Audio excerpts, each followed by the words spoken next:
welcome back to the final video in our series exploring the groundbreaking book, The 9 Lies About Work by Ashley Goodall and Marcus Buckingham. We've already challenged the idea about company culture, planning, goals, feedback, and even what makes the best employee. If you're just joining us, I highly recommend watching parts 1 and 2 first. In this video, we're tackling the final 3 lies, concepts so ingrained in how we talk about our careers and the workplace that questioning them might feel a little uncomfortable. But stick with me, because understanding these last lies and their corresponding truths can fundamentally change your perspective on your own career path and the nature of influence at work.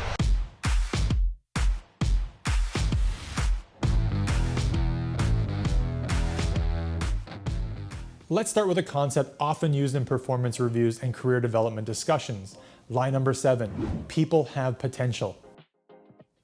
We talk about identifying high potential employees, investing in their development, and fast-tracking them for advancement. The idea is that some people have measurable inherent capacity for future growth and success that others don't.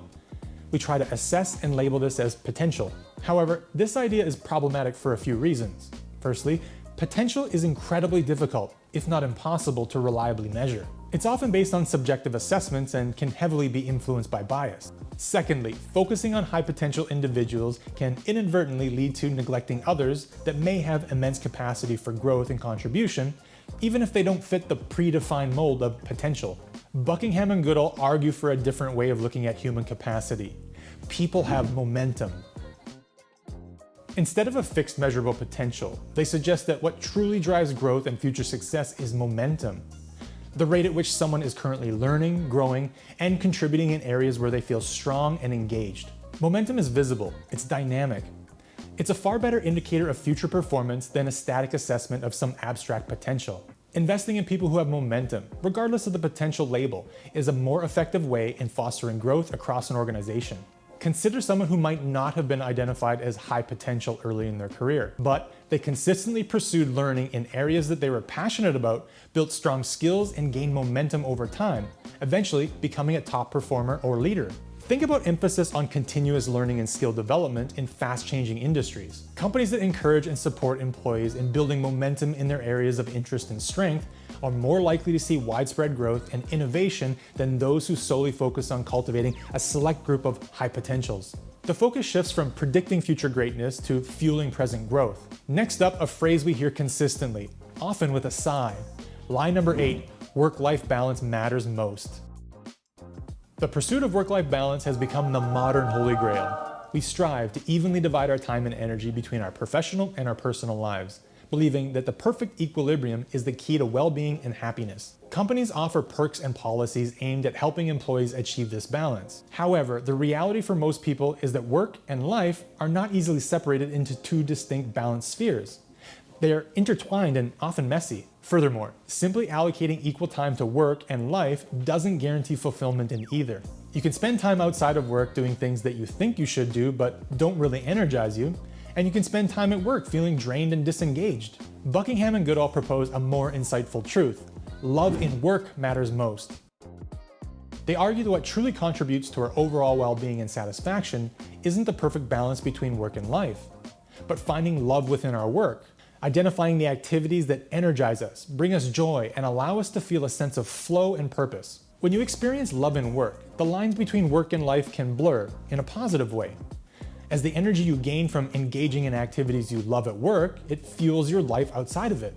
Consider someone who is deeply passionate about their craft, whether they're a software developer, a teacher, or a chef. They might work long hours, but because they find genuine enjoyment and fulfillment in the activities of their work, it doesn't feel like a drain. They're experiencing love in work. The concept aligns with psychologist Mihaly Csikszentmihalyi's work on flow, the state of being completely absorbed and energized by an activity. Companies that help employees identify and engage in their love and work activities are more likely to have truly engaged and energized employees, regardless of achieving a perfect work-life balance. And now, for the 9th and final lie, one that underpins so much of our organizational structure and career aspirations. Lie number 9, leadership is a thing. We talk about leaders as if it's a distinct role, a job title, or a set of inherent traits that some people possess and others don't. We create leadership development programs, identify future leaders, and place individuals on leadership tracks. We see leadership as a position of authority and influence that resides at the top of an organizational hierarchy. However, the authors argue that this view is too narrow and doesn't reflect the reality of how influence and direction actually work in the real world. The truth they propose is we all follow spikes. Instead of leadership being a thing embodied by a select few at the top, they suggest that in reality, we're drawn to and influenced by the spikes of others. Those areas where someone is exceptionally strong, knowledgeable, or passionate. We follow the engineer with a brilliant technical insight, the marketer with a pulse-pounding creative vision, and the colleague who is exceptionally good at rallying the team. Influence and direction flow towards these spikes, regardless of a formal title or position. What if you're working on a team project where the appointed leader was the manager, but the person everyone naturally turned to for guidance on the specific technical challenges is the senior engineer with deep expertise in that area? Their spike. Or think about open source software communities where influence is gained through the valuable contributions and demonstrated skills, not formal leadership titles. Companies that recognize and empower these spiky individuals, allowing their expertise and passion to guide others, are far more effective than those who rely solely on the traditional hierarchical leadership model. It's not about a few people being leaders, but about recognizing and following the relevant spikes of expertise and passion wherever they are within the organization. So there you have it, the 9 lies about work, from the importance of the company brand to the very nature of leadership. We've seen how focusing on teams, intelligence, meaning, spikes, attention, individual experience, momentum, love and work, and following spikes can offer a far more accurate and powerful way to think about work. However, understanding these lies is just the beginning. The real challenge and the real opportunity lies in applying these truths to your own career and advocating for these principles in your workplace. By questioning these lies and embracing the truths, you can focus on finding where your spikes can make the biggest contribution, cultivate momentum in the areas that you love, seek out teams where you feel a strong sense of belonging, and recognize and follow the spikes of others around you. This isn't about just improving organizations. It's about building a work life that's more authentic, more engaging, and more fulfilling for you. That's a wrap on this series on the 9 lies about work. What was the most impactful lie or truth for you across all 3 of these videos? Let me know in the comment section below. If you found this series valuable, please give it a thumbs up and share it with others who might benefit from hearing these ideas. And if you haven't already, subscribe to the channel for more content. Thanks for watching, and I'll see you in the next video.